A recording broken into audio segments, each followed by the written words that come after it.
what's going on, people? Welcome back to Small Couch Reviews. It's your boy Sam. It's your boy Joe. We are in a parking lot, so you know what that means. We just had a screener. Yes. So this is a fresh off the mind review of the movie Sinners, Ryan Coogler and Michael B. Jordan's latest team up. Yeah. You haven't seen the trailer. It's basically a action horror movie. Yeah. In which Michael B. Jordan plays twins, and they have to defend themselves and their friends from a horde of vampires. That is the elevator pitch there. Yeah. But the movie's actually a lot more than that. First thing I do want to say, this screener was packed. I think this movie is very anticipated. Yes. I mean, for good reason. Coogler is an amazing director. Michael B. Jordan and him have done amazing projects together. Yeah. And yeah, so I'm just looking around at this parking lot. It's more full on this level than I've seen. And our theater was actually so packed. Like, we have press seats, but there are they have regular seats for the public, and those seats actually sold. Like, they were like people couldn't get in. They were like, yeah, we're full. They were completely full. Which is crazy because I've never seen that. No. Even they let some people sit in press seats. Mm-hmm. Who came in because when all the press seats were taken, but. Anyway, all that to say is definitely highly anticipated. It's probably going to do numbers. I have lots of thoughts about this movie that we just watched, though. Awesome. All right, so let's get right into it, man. We always like to start sour and end sweet. Yeah.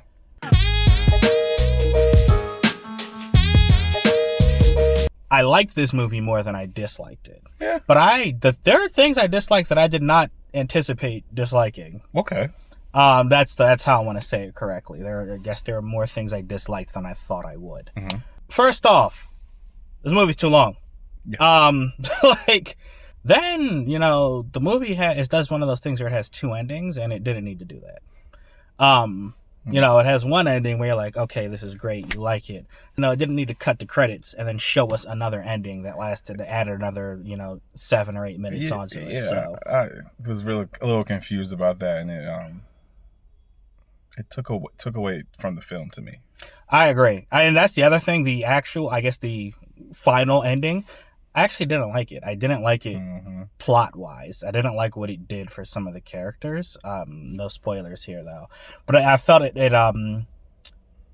took away from what we had learned these characters actually were, and I didn't dig that at all. Then, as far as the pacing, so yeah, it's a little slow, in the beginning, and there are just certain scenes. Sorry. Got distracted by a very large sound. Like I was saying, the pacing. So it is a little slow. And there are certain scenes that just go on a little too long. Mm-hmm. Some of the musical scenes I just weren't doing for. So this movie's not a musical, but it has a lot of singing, a lot of musical numbers. There's one in particular that you're probably going to hear all about, where Coogler does this amazing thing, whereas and I should mention this movie takes place in 1930s Mississippi. Yes. So as someone is playing, their old-fashioned guitar, you hear a voiceover saying, the way this guy plays, it's like it ties music across time. Yeah. So you see him playing, and you see someone playing an electric guitar, you see someone from the 80s, you see breakdancing, you see a DJ, you see some girls from our era twerking, and it's all just a celebration of black culture. And the way the camera moves, it's almost like a drone shot. It's actually very, very cool. So I dug that. I thought it was fire. It was a very nice artistic touch to this film. But then there are other scenes. Even that one I think lasted a little too long, just a fraction. It did. But then there are, because again, that's a scene where it seemed like it ended and then it continued a little further. And then there are a couple other not dance numbers, but music scenes that I'm just it's I was ready for it to wrap up. Yeah. So the next thing I'm going to talk about is a nitpick. I will admit.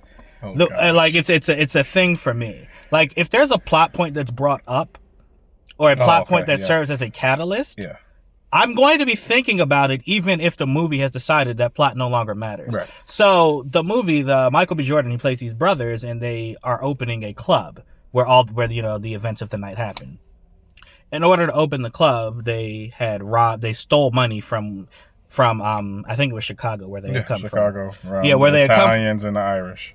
Okay. Yeah. See, I missed that context. So they had come and they had stolen money and used it to open up this place. And I didn't understand. So for one thing, there was an issue with the money itself. Like Haley Steinfeld's character, who's a childhood friend of theirs, comes and says, "Hey, what's wrong?" And one of the brothers is like, "Hey, we have an issue with the money," and that actually leads to Haley Steinfeld kind of setting off the events of the night. Now, whatever that issue with the money was, I didn't really understand it because, that led to her going to talk to... Yeah, I think it was more like, we didn't bring enough. We're not going to make enough with this venture coming to this basically poor area. I didn't get that. Yeah, no, because they were taking like credits and wooden money. No, not even that. But there was a point where she said something like, "What do you think's gonna?" She's like, "You're selling Irish whiskey or something like that. What do you think's gonna happen when they find out?" Like there was context I was missing. Right, no, yeah, and it's like we weren't gonna get that in this movie. Right. So point being, it's like, why mention it? Yeah, why? And then because that leads to her going to do something, and I'm like, well, why are you even out here doing this? What are you trying to get accomplished? But all that goes out the window because obviously when vampires show up, you're not thinking about the money anymore. No. So just that again. That's why I say it's a picky thing, right? Because it's a plot point. I kept thinking, I'm like, bro, why did she even do this in the first place? It's like, why were you out there? But just to say that she's helping, I guess. Right. And I know I said I had a lot. Then the last thing I'm gonna touch on, the plot, and this is something a lot of movies do. These vampires are way stronger than these humans. This shouldn't have been a movie. So there's a certain point where I'll call her dumb character. Dumb character does something extremely stupid, and something that had our whole theater like being like we wanted her dead. But anyway, does something stupid, and it leads to the vampires getting a huge advantage. Yes. And if you see the trailer, there's not that many of them. There may be like 10 of our main characters, but there's a whole horde of vampires. Yes. They should have exterminated them, and they didn't. It seemed like they were kind of like having a difficult time actually fighting them, which didn't make sense to me. Yeah. They can jump and fly. Yeah, they can do all this stuff, but they were, I mean, I know the movie had to happen, but I just, it just, the way it was done, I was just like, bro, you definitely could have done what you needed to do. You could have killed all these people and taken what you wanted to. You have to make shit up for yourself. Like this, if the catalyst has too many, if the host has too many, versions of itself, doesn't make them weaker. But numbers wise, they could have taken them without powers. I agree. So that's the thing. That's the thing that was getting there. Yeah. And then the last thing, I actually don't even know what the vampires wanted in this movie. It would be one thing if they were just, evil. They were just like, we're just going to kill people because we're evil. But they were attracted to somebody and they wanted that person. But I'm not exactly sure what the main... He said something along the lines of... I'm sorry to cut you off. He said something along the lines of, you're going to help me bring my people back. And I'm like, how are you going to do that? I guess by, try to hint at there's people that can bring back evil or bring good with their music. And so if he could get their ears, then maybe he could sing a song when he's an actual vampire to bring back something even worse than him, the main vampire. Okay. Again, that was you lore building in your head. That was not said in the movie. Well, no, he said he's going to bring it back. He made it very clear that if he got his powers, he could bring something back. Yes, and it wasn't. I guess that wasn't delved deep into. Again, I guess if the point is to. Yeah, but I don't. Just if you have that long of scenes and stuff like that, there was no way that plot point was going to be able to be explored. I agree. I think it's pretty important. If there's one thing the vampires want, you should say, "Hey, I'm going to take him to use him to do X, Y, Z," instead of, "Oh, I'm going to take you, and then eventually this is going to happen." That's just my opinion. But that's it. I promise I'm done with all my negatives for the film. You could go ahead. I mean, I don't know. I had a few when I was in the theater. I mean, like the biggest thing is the double ending. Mm-hmm. It was, I think, very unnecessary, and I understand that directors are now making the long films that they want to because they don't have the limitations that they used to. It really seems like directors are just making long movies to make long movies. Because, like, if I can do it, I'm going to do it, and Ryan did it. It's very dialogue heavy, so he got to do what he wanted, but it's like some of the scenes were so unnecessary, and the point where, like, we had a lot of character building just for the night to happen, and then the movie was over. Yeah, you're exactly right. So stuff seemed to matter, and then it's like, oh no. I was like, but it helped you care. That's true. That's very true. You do care about these characters. Yeah, something I was gonna say. It helped you care, but at the same time, it's like Jesus. But I got through it. I not once wanted to look at my watch, but I felt the length. Mm-hmm. You can feel it. You can feel that this is a long movie. You also feel that it's not going to be over. You're like, hold on, they just opened up, or they just got the sign, or trying not to. Yeah, the actual vampire action doesn't happen until maybe the end of the second act. Yeah, it's not. So, it's not a big part of the film, which is funny to say. Right, that's crazy. But it is. It's. Yeah, I don't know. I forgot what else I had. There are moments where the southern accent goes away, and stuff like that pisses me off because I know he caught that, but he still cut the movie because he could have easily just got them to go in the studio and voice over. Yeah, that's true. So that kind of pissed me off for like a director of his caliber. Mm-hmm. And then maybe he didn't care. And this is like my sour and my sweet. It's loud. It's very loud. It's loud. Like it's. That's what I was saying with the sound mixing. Sometimes it's so loud you can't hear anything. Yeah, especially over the music when they're trying to talk. Like ear piercing loud. Mm-hmm. And he did it for a reason. That's why it's very hard for me to call it a sour. Yeah, I agree because I think it cuts both ways. It's a sweet, but it's like it makes the movie. Mm-hmm. It definitely makes you feel. So I don't know. I have other things, but they're more nitpicky, and that's why I was like, I don't really have anything that's like that changes like the actual movie for me. So, I mean, that was probably one of our longer sours, but I actually, like I said, I liked this movie more than I disliked it. Yeah. Oh gosh, I don't even know where to start. Michael B. Jordan playing twins. You know, I'm always amazed when I see people doing this. That was my sour. What? There's a scene at the end that takes away from the amazing twins performance. This is my sweet and my sour so that you can continue. Michael B. Jordan as twins, you don't know it's just Michael B. Jordan.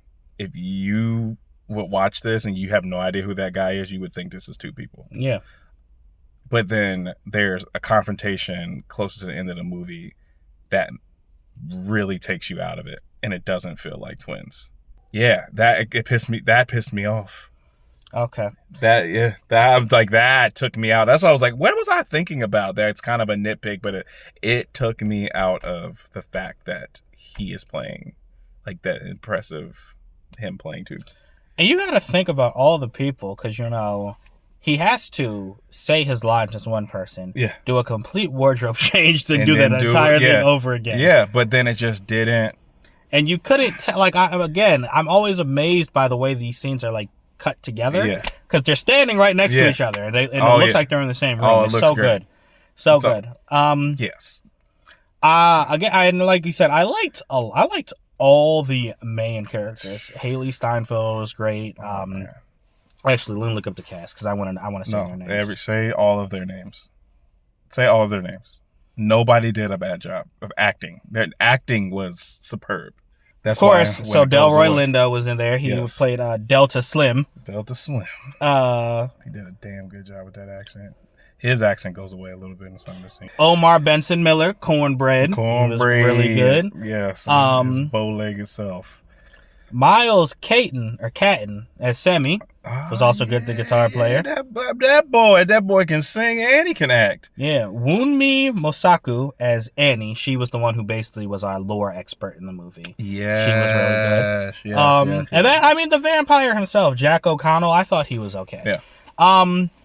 So they all did an amazing job. They all made you, minus the vampire, all the human characters made you think, like, or made you feel, like Jovi said, like, you're like, man, I don't want to see any of you. No, you really don't. You don't. Like, you get this lore built. And also, we talk about something they didn't really touch on. Why the fuck is a whole town scared of these boys? Oh, the whole town scared of the smoking stack. The smoking stack. That's like Michael B. Jordan. Yeah. Like, they must have been crazy, and they said this daddy was an evil man. Yeah, the daddy was an evil. So you get that background and all that stuff. You get to see how characters react. Like, it's like, again, all that building before the vampire stuff happens. Yeah, it's actually appreciated because you care, even though in the end again, when you're fighting vampires, you're not really thinking about all that stuff. No. As for the actual fighting, the vampires, when minus the climax, which I think was a bit anticlimactic, when they first showed up, they were terrifying. Yeah. Ryan Coogler said it. You pay attention to the eyes. Yeah. The most. That's what he got from Puss in Boots. Puss in Boots. Right. Like, bro, their eyes glow. They're either like glossy or they're glowing red. Glowing red or blue. So there's, and that's what I think one of those endings represented. 2 characters have blue eyes, and if you guys catch it, please put it in the comments. And I caught that, and then now that's I guess that's how you can explain the second ending. Well, they had blue eyes before that. White. Okay. I thought they were blue. White or red. Okay. Those are the only 2 characters with blue eyes. Gotcha. Yeah. Oh yeah, and okay, I was just thinking about something that happened, but okay, yeah. Just they seem to care. I got you. Okay, yeah. All right, nice little touch. Anyway, so like I was saying though, the actual action, like, there is certain scenes, man, that are they're shot so well. There's one where a character is like talking to, they don't know they're vampires obviously, and they're talking to them, and they're like, you know what, you guys are creepy, stay away from us or I'm gonna shoot you. And that character turns around, and you see in the background, like, there's a little bit of a bokeh effect, but you see the eyes go red, and then the vampire just jumps, and then the scene cuts to something else. It was so good, yo. Scene jumps to something else, and it goes to someone singing, and it sounds like someone screaming, and it scares the shit out of you because it's loud. Yeah. Like, he used sound to oh my gosh. That's what's scary. Nothing about this movie is scary. Mm-hmm. That scared the shit out of every time he would pitch something as high as he could. That's what just made the whole theater just, whoa! Yeah, man. So that's a sweet all day. Yeah, man. Yeah, so. Yeah. I also really liked the cinematography. Not just the cinematography. I'm gonna shout out the wardrobe. Like, I mean, like, I felt like I was watching a documentary because of the way people were dressed. And he does this thing. I mentioned this in my review for Drop. Ryan Coogler also does this thing. He does something where the camera focuses, like, you get a close up, but even then there are points where, like, the sound, like, you can tell, like, I don't want to say it doesn't completely go silent. Yeah, but you can. It's like almost like redirected towards this person. Yeah. So it's like isolated on them, and I thought that was just phenomenal. That happens a lot. Yeah. Yeah. It's like the idea of being shell shocked. Yeah, exactly. Yeah. And I mean, so I kind of got on the pacing, but I enjoyed where the story took me when it took me there. Even though I was thinking, like, how is this connected to stuff, but while I was in the moment, I had no issues with it. I enjoyed it. I really enjoyed the action in the third act. I thought that was amazing. The clothes, the environment, the set, the world building is something that you really didn't have to do. This movie could have literally just took place at the juke joint. I agree. That's what I thought it was gonna. I literally thought we were gonna get maybe 20 minutes in, and then vampires were going to start attacking. Yeah. That's what I thought. So I mean, the fact that this movie really took its time again to make you care about these characters.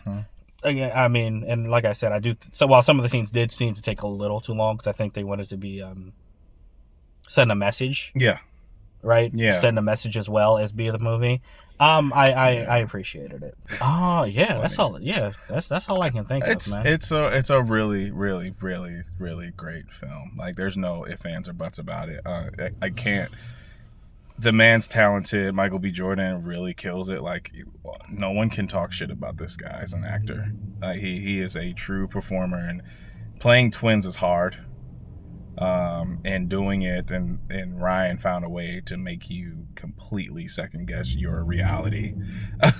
Yeah, because he like they're quite. I mean, even though they have the same voice, they have completely different mannerisms. Yes, again, which is why they are two different characters. Yeah, like there's the one Stack is, I guess, more that's what you'd call him, loose, fun-loving, ready to nice, and while Smoke is very serious. Yeah. All the time. Yeah. That's it, man. What would you give this movie? Oh, man. I didn't have as many, nitpicks and say it's not perfect, but it's a solid, like, 4.5. Like, I will watch this again, but it's not necessarily something that I'm going to be like, well, this is a spectacle. The way it's filmed and the time that was taken to really give you that gritty feeling, it's really good. Like, but we do have some things that we don't like about it, so it can't be a 5. So I know I want to watch it again. Yeah. In non-IMAX. I want to see if a lot of my issues go away. But the fact that I like, even before this ended, I was like, oh, I need to see this again, because there were scenes. I was like, I need to see that again. Yeah. I say all that to say, I spent a lot of time talking about the things I didn't like, only because I'm surprised that I didn't like them. But I'm gonna end by saying, you give it a 4.5 because I know I can watch it again. I'd go ahead and give this movie a 4. Okay. All right, guys. So I thought it was gonna be a 5. No. Oh, you thought this movie was gonna be a 5? I thought it was gonna be a 5, and then I will completely tell you guys later if I change my mind. If, like, I sleep on it a little bit and be like, damn, that actually was a really, really solid. Like, the nitpicks really don't matter. We'll see. But it's very close, guys. I think my expectations. So I think I had such high hopes. Yeah. And I almost reached them. But again, like, it sucks when this type of movie does come out, because then you get it ruined for you. Because I personally love going into something and not knowing anything about it, and when you see Rotten Tomatoes giving it a perfect score, or IGN giving it a 10, which IGN gives everything a 7, you're just like, oh, this is going to be amazing, which it was, but it had its faults. Yeah, it had its flaws. All right, anyway, Sinners, it comes out this weekend. Yes. When you see it, let us know what you think. Appreciate you guys, and until next time, we out. Deuces.